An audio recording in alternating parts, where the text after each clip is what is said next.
Hi friends, welcome to my YouTube channel. সকল দর্শক বন্ধুকে আবারও স্বাগতম জানাচ্ছি আমার ইউটিউব চ্যানেলে।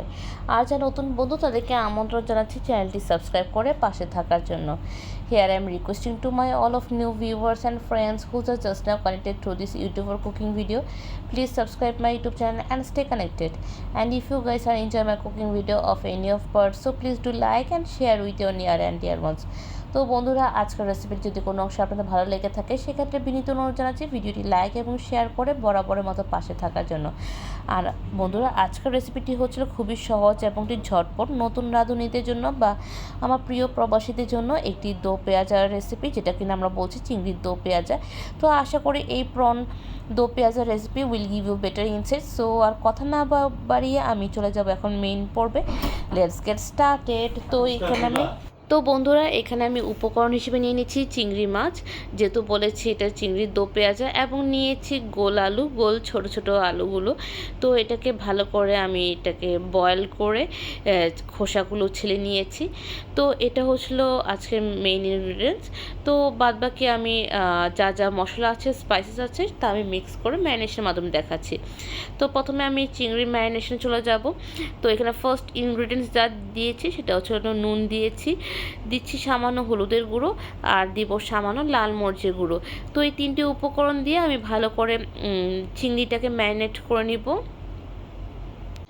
এবার আমি চিংড়ি থেকে আলুতে চলে যাব, এবং এখানেও আমি সেম স্পাইসেস দিচ্ছি, ঠিক সেম পরিমাণ নুন, হলুদ এবং লাল মরিচের গুঁড়ো দিয়ে আমি এটাকে মিক্স করে নিব। এবং আমি চলে যাচ্ছি পরবর্তী স্টেপে। এখানে আমি একটি বাটি নিয়েছি, বাটিতে আমি দিয়ে দিচ্ছি লাল মরিচের গুঁড়ো, দিয়ে দিচ্ছি হলুদের গুঁড়ো,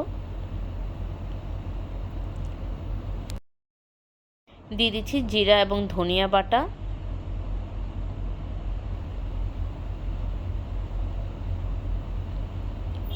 দিয়ে দিচ্ছি আদা রসুন বাটা, আদা বাটা 1 টেবিল স্পুন, রসুন বাটা 1/2 টেবিল স্পুন, আর জিরা ধনিয়া কিন্তু মিশ্রণ বাটা, দিয়ে দিচ্ছি নুন, এবং দিয়ে সামান্য জল দিয়ে এটাকে ভালো করে মিক্সড করে নিচ্ছি।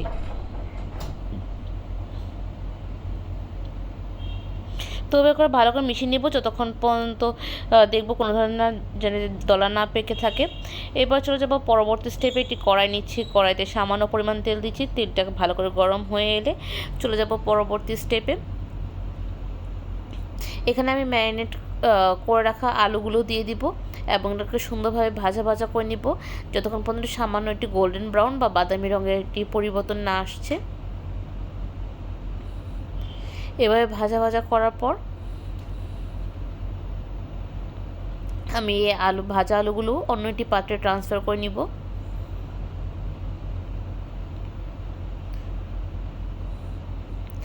এবং একই তেলে দিয়ে দিচ্ছি রসুন কুচি,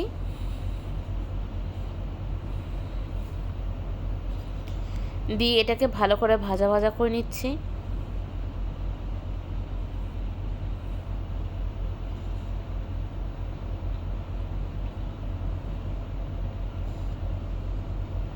এবং এটি হালকা বাদামি রঙের করে ভাজা করে নিব।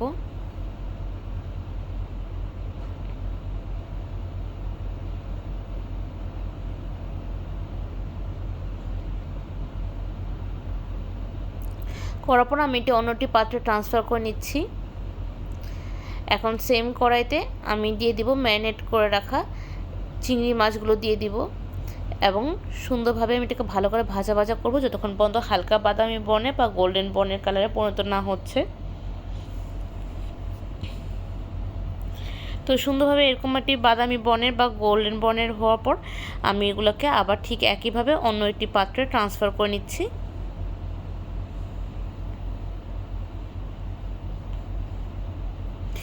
এই একই তেলের মধ্যে আমি একটু সামান্য তেল দিব, তেলটি বাড়িয়ে নিচ্ছি কারণ এখানে আমি আজকে দো পেঁয়াজের ঝোল করব। আর এখানে আমি প্রথমে ফোড়ন হিসেবে দিচ্ছি এলাচ, দারচিনি, লবঙ্গ আর তেজপাতা দিয়ে দিচ্ছি গোটা জিরে। এবার দিয়ে দিচ্ছি পেঁয়াজ কুচি,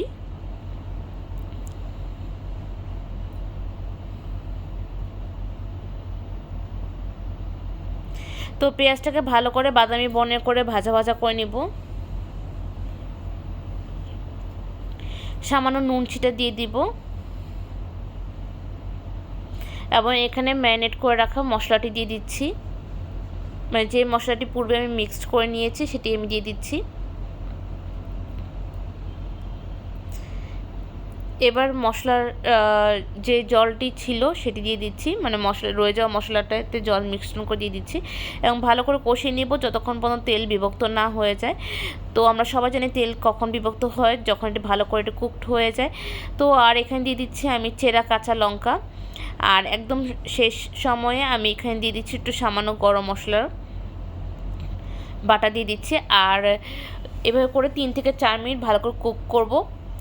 আর করার পর আমি এখানে দিয়ে দিচ্ছি ভেজে রাখা চিংড়ি এবং আলু দিয়ে এভাবে 3 থেকে 4 মিনিট ভালো করে ভাজা ভাজা করে কষিয়ে নিব।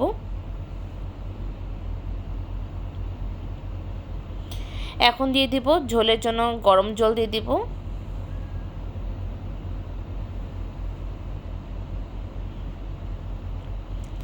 দিয়ে এটাকে আরও 4 to 5 মিনিটসের জন্য খোলা আঁচে কুক করব।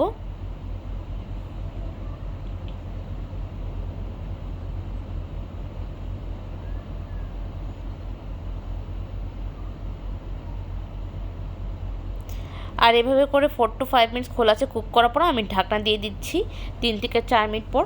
অ্যান্ড 3 থেকে 4 মিনিট পর this is the final look. Now you can see our most favourite prawn do pyaza is ready. তো আশা করি বন্ধুরা তোমাদের এই রেসিপিটি ভালো লেগেছে। তারপর please let us know your valuable comments in our comment section, because your each and every comments are always highly motivate us to continue this cooking series. And আজকের রেসিপিটি এতটুকু রইলো এবং অবশ্যই জানাবে কার কেমন লেগেছে। আবার দেখা হবে অন্য একটা রেসিপি নিয়ে, অন্যরকম কথোপকথন নিয়ে। ততক্ষণ পর্যন্ত সুস্থ থাকো, ভালো থেকো এই আশা এবং কামনা করে take care, tata and bye by.